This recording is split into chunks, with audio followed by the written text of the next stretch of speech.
And so the Aristides remain in Jamaica, but people who are listening carefully have another idea of what has taken place. U.S. Congressmember Maxine Waters and Randall Robinson, who now lives in St. Kitts with his wife, having written the book Quitting America, know that there are other channels, other ways to get out information. When Maxine Waters was interviewed on CNN, and she said what Aristide told her, that he was the victim of a modern kidnapping, I was going to say journalist, but I think we've said media personality, said, oh, come on. Don't you think that's a stretch? Now, really, it's okay to ask a question like that for a journalist, to say, you know, on what evidence is that based? As long as they also do that for the Rumsfelds and the Powells and the Rices. As Condoleezza Rice was embroiled in the whole 9/11 Commission controversy, the Bush administration saying that she would speak, but not under oath, as President Bush and Dick Cheney have also refused to do. I mean, it's really astounding. I will talk, but I cannot guarantee it will be the truth. Finally, though, because the media focused, and you can see when the media focuses what a difference it makes. In the midst of all of that, we're getting reports from Randall Robinson and others that Condoleezza Rice was putting tremendous pressure on P.J. Patterson to expel the Aristides from Jamaica. The corporate media is almost completely ahistorical. History repeats itself over and over. You don't even have to go back that far, but it does a disservice to us not to give us some context. September 11th, 2001, in New York, where I come from just blocks from the firehouse where we broadcast from, 8:47 in the morning, the first plane hit the first tower of the World Trade Center. 9:03, the second tower was hit by a second plane. We broadcast at 9 o'clock. We didn't know what was taking place just outside, just a couple blocks down the road, broadcasting out of the garret of this 100-year-old firehouse.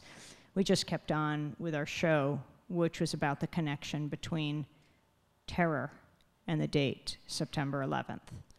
September 11th, 1973, when Salvador Allende, the democratically elected leader of Chile, died in the palace as the US-backed Pinochet forces rose to power, killing thousands of Chileans over the years. The US-backed Pinochet forces, the Kissinger-backed, Nixon-backed Pinochet forces. September 11th, 1973, 30 years ago. It's a day that is seared in the memories of all Chileans and of world history.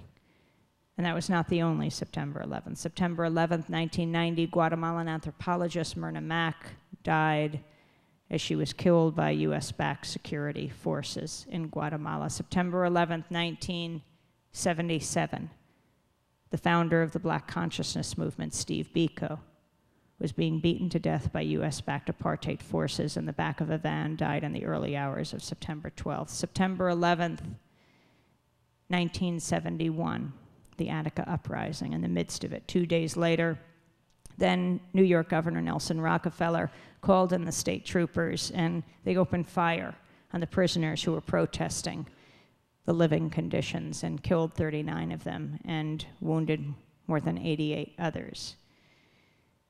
And it's not just those specific September 11ths, but we have known in our own country terror before. Ask any African American about slavery. Ask any Native American. But September 11th, 2001 was a moment that was horrific. 3,000 people incinerated. We'll never know how many people died because those who go uncounted in life go uncounted in death, and they're the undocumented workers who worked at the World Trade Center. Their families afraid to come forward that they could be detained or deported because of the close relationship between police and immigration authorities, and corporations not wanting to say that they employed undocumented workers for decades. And the number matters, and the names matter. Everyone who died, we should know. Everyone who died is a hero. Everyone who died is a victim. We did learn, though, about some of the remarkable people who died on that day. People like Abe Zelmanowitz died on the 27th floor of the World Trade Center. The brother of Rita Lasar, 70 years old, who thought she was watching, she said it was like a movie as she went to her roof and looked out and saw the towers go down and realized Abe was in them. His brother was yelling at him on the cell phone to leave 27th floor. He could get out, but he was next to his best friend Ed, who was a paraplegic, and he said, as soon as the emergency workers come up to help Ed, I'll go down with them. But he died with so many others. A few days later, President Bush invoked Abe's story in his National Cathedral address, and Rita Lasar said no. Her son, Matthew, wrote the history of Pacifica. It's called Pacifica Radio, The Rise of an Alternative Network. But Rita said no. She wrote a letter to the New York Times that actually got published.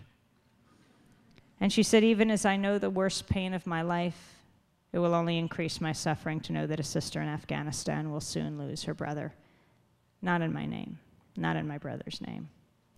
And Phyllis and Orlando Rodriguez, who lost their son, Greg Ernesto Rodriguez, above the 100th floor of the World Trade Center, knowing the worst pain of their lives, hunkered down with their family, wrote a letter as well. Didn't get published, but was swirled around the internet, and they said the same thing. That would only increase their suffering to know that a mother in Afghanistan, a father in Afghanistan would soon lose their son. They said, not in our name, not in our son's name. And that movement grew up around the country, not in our name. Peaceful September 11th families for peaceful tomorrows. You heard some of their stories. They were on television.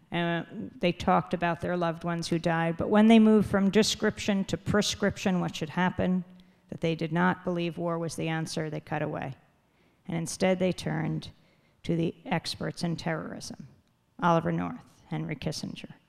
Well, maybe the corporate media got it right in that case. They are the experts in terrorism. It takes one to know one. I don't say that lightly. Oliver North, deeply involved in the funding of the illegal Contra War, killed thousands of Nicaraguans. Who were his allies in that? A man certainly relevant today, John Negroponte. Today, the Senate Foreign Relations voting or holding hearings on whether to confirm him as the next Paul Bremer, the next U.S. ambassador to Baghdad after June 30th, when the handover and power is effected. John Negroponte, who from 1981 to 1985 was the U.S. ambassador to Honduras. During that time, U.S. military aid increased from $3.9 million to Honduras to almost $80 million, $77 million, as a death squad grew up in Honduras. It was the staging ground for the illegal funding and arming of the Contras. One of the State Department officials involved in doing the State Department reports on Honduras, the CIA-backed secret battalion, Death Squad Battalion 316, that disappeared, killed many Hondurans. Human Rights Commission of Honduras exposing this. People throughout Honduras understanding what was happening, and so did the State Department. But when the State Department official tried to write about this in the State Department reports, he said that John Negroponte made him purge any reference to torture and killing, making Honduras look more like Norway than Argentina. And so you have John Negroponte frightening nuns who came to visit him to beg for the release of Honduran sisters,